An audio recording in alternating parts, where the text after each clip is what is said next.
Science 2 chapter 2 life processes in living organisms.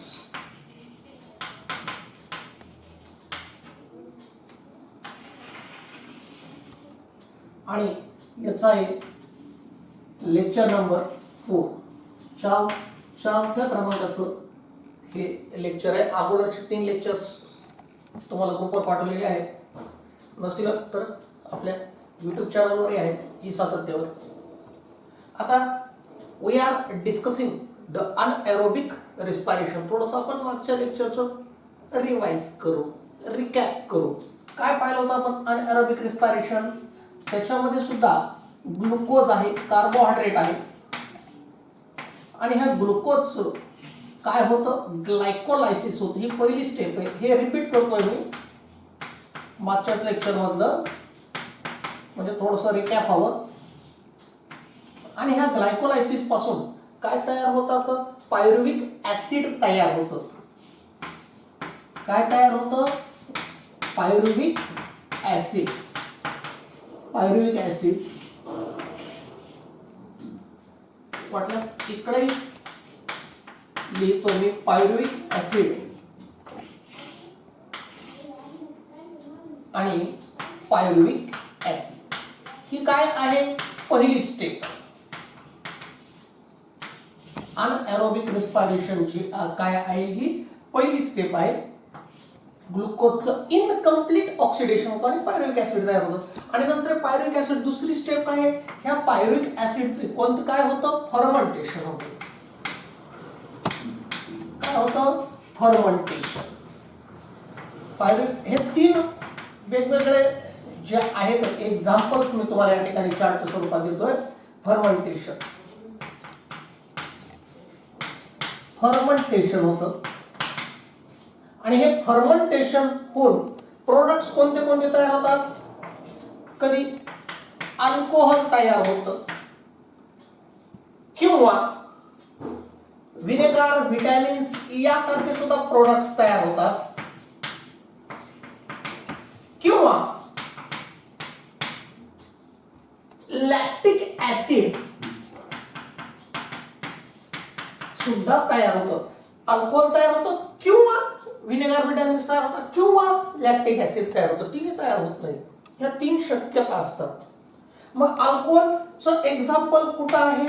East नावाचा जो प्राणी आहे, ईस्ट नावाचा मायक्रो ऑर्गॅनिझम आपण नवीला पाहिलेला आहे, तो अल्कोहोल तयार करतो. त्यानंतर व्हेरियस मायक्रोब्स, अनेक प्रकारचे मायक्रोब्स काय करतात? फर्मेंटेशन करतात, अनएरोबिक रिस्पायरेशन करतात आणि विनेगर, व्हिटॅमिन्स तयार करतात. किंवा लॅक्टिक ऍसिड कधी मी तुम्हाला सांगितलं ड्युरिंग एक्झरसाइज मसल सेल्स असतात किंवा ह्यूमन आरबीसी आहे, त्याला आपण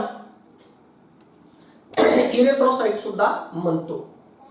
पहा, हे मी फळ्यावर मी तुम्हाला काय केलेलं आहे? ही रिकॅप आहे. रिकॅप शिकवायला नाहीये, मागचं हे रिकॅप आहे मागच्या लेक्चरचं. काय कशाची रिकॅप आहे ही? परत एकदा रिपीट करतो, नीट लक्ष द्या. ही रिकॅप आहे अनएरोबिक रिस्पायरेशनची. What is meant by anaerobic respiration? The respiration which is carried out without oxygen is called as anaerobic respiration. किती स्टेप मध्ये कंप्लीट होतं? 2 स्टेप मध्ये. कोणती? स्टेप क्रमांक 1 ग्लायकोलायसिस आणि स्टेप क्रमांक 2 फर्मेंटेशन. ग्लायकोलायसिसचे प्रोडक्ट्स कोणते आहेत? Pyruvic acid, incomplete oxidation. आणि मग फर्मेंटेशन होऊन कधी अल्कोहोल तयार होतं, किंवा कधी व्हिनेगर, व्हिटॅमिन्स तयार होतात, किंवा कधी लॅक्टिक ऍसिड तयार होतं. अल्कोहोल कशामध्ये तयार होतं? ईस्ट नावाच्या मायक्रो ऑर्गॅनिझम मध्ये. अनेक प्रकारचे जे मायक्रोब्स आहेत त्याच्यामध्ये व्हिनेगर, व्हिटॅमिन्स आणि लॅक्टिक ऍसिड मसल सेल्स किंवा आरबीसीचं जे अनएरोबिक रिस्पायरेशन आहे त्याच्यामध्ये होतं. तर ही सगळी काय आहे? रिकॅप आहे. ही मागच्या 2 लेक्चरची काय आहे? लेक्चर क्रमांक जे आहे 2, 3 याचं काय आहे? रिकॅप आहे. इथं म्हणजे आपल्याला काय संपलं आपलं? तर इथे आपलं एरोबिक रिस्पायरेशन आणि अनएरोबिक रिस्पायरेशन संपलं. आता बऱ्याच वेळा काय होतं? प्रश्न पडतो. काय प्रश्न पडतो?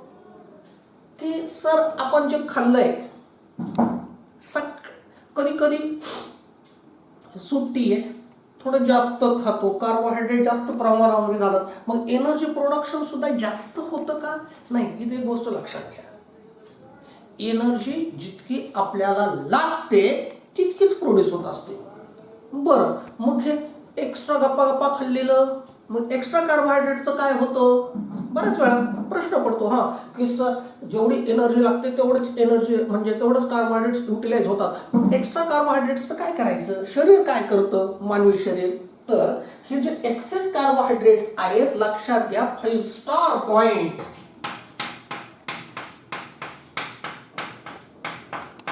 एकदम 5 स्टार पॉइंट. काय आहे 5 स्टार पॉइंट?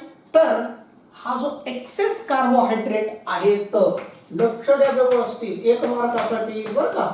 एक्सेस जे कार्बोहायड्रेट्स आहेत हे दे आर स्टोअर्ड, साठवल्या जातात इन लिव्हर. कुठं साठवल्या जातात? लिव्हर मध्ये साठवल्या जातात. लिव्हर हे आपल्या एक डायजेस्टिव्ह सिस्टम मधला भाग आहे. जे काय एक्सेस कार्बोहायड्रेट्स आपण खातो ते त्या लिव्हर मध्ये काय होतात? स्टोअर होतात. आणि लिव्हर मध्ये जे आहे कधी कधी हे मसल्स मध्ये सुद्धा स्टोअर होतात. जनरली मसल्स मध्ये प्रोटीन्सच असतात, पण एक्सेस कार्बोहायड्रेट सुद्धा मसल्स मध्ये काय होतात? स्टोअर होतात. आणि ते ग्लुकोजच्या स्वरूपात नाही स्टोअर होत, तर ते ग्लायकोजनच्या स्वरूपात स्टोअर होतात. कशाच्या स्वरूपात स्टोअर होतात? ग्लायकोजन. शब्दाकडे लक्ष द्या, कशाच्या स्वरूपात स्टोअर होतात? ग्लायकोजन. हे पहा, ग्लायको म्हणजे ग्लुकोज, जन म्हणजे जनरेट करणं. म्हणजे उद्या एखाद्या उपास तापास काही झालं, फास्टिंग झालं, हंगर झालं, तर लगेच या ग्लायकोजनचं रूपांतर ग्लुकोज मध्ये होऊ शकतं. काय म्हणतोय मी? पहा, एक मार्कासाठी it is much more important की काय आहे की एक्सेस कार्बोहायड्रेट्स आहेत, त्यांचं काय होतं? ते शरीराच्या बाहेर टाकल्या जात नाही. They throw out of body, rather they are stored in the liver and in the muscles. Maximum ते लिव्हर मध्ये स्टोअर होत असतात, मसल्स मध्ये कमी प्रमाणात. आणि कशाच्या स्वरूपात? ॲज इट इज नाही, तर ग्लायकोजनच्या स्वरूपामध्ये ते काय होत असतात? स्टोअर होत असतात. पहा, इथं थोडस आपण जर का रिकॅप केलं तर ह्या धड्यामध्ये किती टप्प्यामध्ये महत्वपूर्ण किती टप्पे आहेत? 2 टप्पे. एनर्जी प्रोडक्शन आणि सेल डिव्हिजन. आपण काय डिस्कस करतोय? Energy production. एनर्जी प्रोडक्शन साठी कोणती लाईफ प्रोसेस? रिस्पायरेशन. रिस्पायरेशनच्या लेवल्स बॉडी लेवल आणि सेल लेवल. बॉडी लेवल आपण आठवलं पाहिजे. आपण काय डिस्कस करतोय? Sale level. सेल लेवल मध्ये 2 प्रकार, एरोबिक आणि एरोबिक. पहिल्यांदा आपण काय डिस्कस केलं? एरोबिक. एरोबिकचे 3 टप्पे कोणते कोणते? Glycolysis, TCA cycle, electron transfer, chain reaction. नंतर आपण काय सुरू केलं? Anaerobic respiration. किती टप्पे? 2. Glycolysis, fermentation. म्हणजे आज इथं आपण कोणता मुद्दा संपला आपला? तर इथं मुद्दा संपला aerobic respiration and anaerobic respiration. आता पुढे आपल्याला प्रोटीन्स म्हणजे काय, विटॅमिन्स म्हणजे काय, वॉटरची काय भूमिका आहे, ह्या सगळ्या, तर हे काही आपल्याला काय करायचंय? एक शॉर्ट मध्ये डिस्कस करायचंय. पाहूया. आणि माझी सर्वांना विनंती आहे, हे जे लर्निंग पॉइंट्स आहेत अगदी मागच्या धड्यातले सुद्धा, याचं डेली रीडिंग करा. याचा डेली अभ्यास. सायन्स आणि सोशल सायन्स हे 2 विषय असे आहेत की याचा तुम्हाला दररोज वाचावे लागतातच. हो, ह्या आणि हे वाचलं दररोज तर काहीतरी खरंय. पुढचा मुद्दा आहे प्रोटीन्स. पुढचा मुद्दा कोणता आहे आपला? प्रोटीन्स. अगदी 6वी पासून पाहतो आपण याला. प्रोटीन्स मराठीमध्ये याचा अर्थ प्रथिने. हे प्रोटीन्स काय आहेत? Macro molecules. Proteins are macro molecules. आता काय शब्दाची फोड बघूया. बघा शब्द लक्षात आले की आपण पाठ करायची गरज राहत नाही. मॅक्रो म्हणजे थोडासा तुलनेनं मोठा आणि मॉलिक्यूल म्हणजे रेणू. हा म्हणजे काय मोठा रेणू आहे. मोठा म्हणजे निव्वळ उघड्या डोळ्याने दिसत नाही, पण एक तुलनेनं जो आहे हा काय आहे मॅक्रो मॉलिक्युल्स आहे. आणि हा काय कशाचा हा मॉलिक्यूल कसा तयार झालेला असतो तर अनेक अमायनो ऍसिड्स एकमेकाला जोडून त्यांची माळ तयार झालेली असते, त्यांची चेन तयार झालेली असते. म्हणजे these macro molecules are formed by many amino acids joined together. म्हणजे अमायनो ऍसिड काय आहे तर हे त्याचं बेसिक स्ट्रक्चरल युनिट आहे. लक्षात घ्यायचं प्रोटीनचं basic structural unit amino acid. समजा लिपिडचं बेसिक स्ट्रक्चरल युनिट ते असतं फॅटी ऍसिड. तर ह्याचं बेसिक स्ट्रक्चरल अमायनो ऍसिड्स आहेत. तर अनेक अमायनो ऍसिड्स एकत्र जॉईन होतात आणि हा मॅक्रो म्हणजे थोडासा तुलनेनं मोठा असा मॉलिक्यूल तयार करतात. आणि proteins from animal origin are called as first class protein. जे काय प्रोटीन्स आहेत लक्ष द्या, proteins from animal origin are called first class proteins.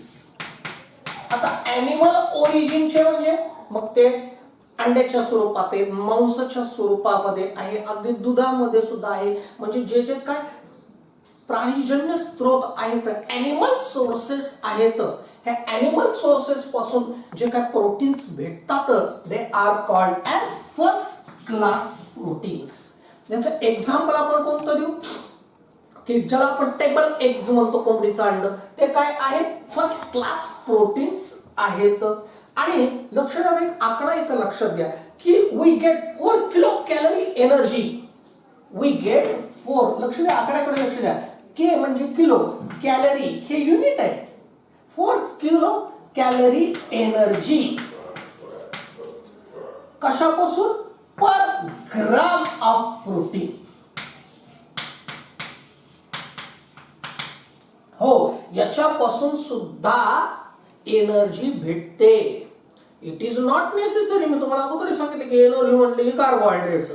Proteins पासून सुद्धा एनर्जी भेटते. हा मॅक्झिमम एनर्जी तुम्हाला कार्बोहायड्रेट्स कडूनच भेटते, पण हे प्रोटीन्स सुद्धा एनर्जी प्रोव्हाइड करण्याचं काम करतात. आणि किती आहे 4 किलो कॅलरी एनर्जी. ही सुद्धा तुलनेने लार्ज एनर्जी आहे 4 किलो कॅलरी, आणि ती पर ग्राम ऑफ प्रोटीन भेटते. आता आपण प्रोटीन खातो, हा सांगितलं बाबा हा एक अमक्या गोष्टीमध्ये प्रोटीन आहे, आपण खातो. खाल्लं की काय होतं डायजेशन.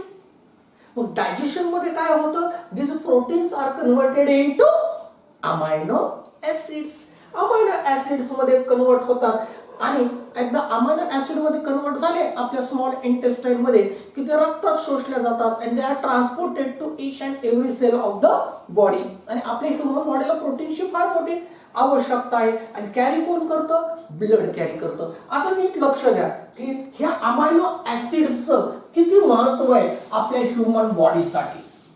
हे पहा इथं काढून दाखवतो. समजा हे अमायनो ऍसिड्स आहेत, हे कुणी ऍब्झॉर्ब केले तर हे ऍब्झॉर्ब केले ब्लडनं, आणि हे ब्लडनं ऍब्झॉर्ब करून जर का स्किन कडे पाठवले, कोणाकडे पाठवले स्किन म्हणजे त्वचेकडे पाठवले अमायनो ऍसिड्स, तर त्वचा 2 प्रकारचं प्रोटीन तयार करतं, मेलॅनिन आणि दुसरं काय केरॅटिन.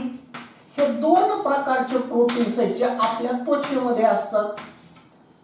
पहा आय एट प्रोटीन, मी प्रोटीन खाल्ले, त्याचं डायजेशन झालं, डायजेशन झाल्यानंतर त्याचे काय तयार झाले अमायनो ऍसिड्स तयार झाले.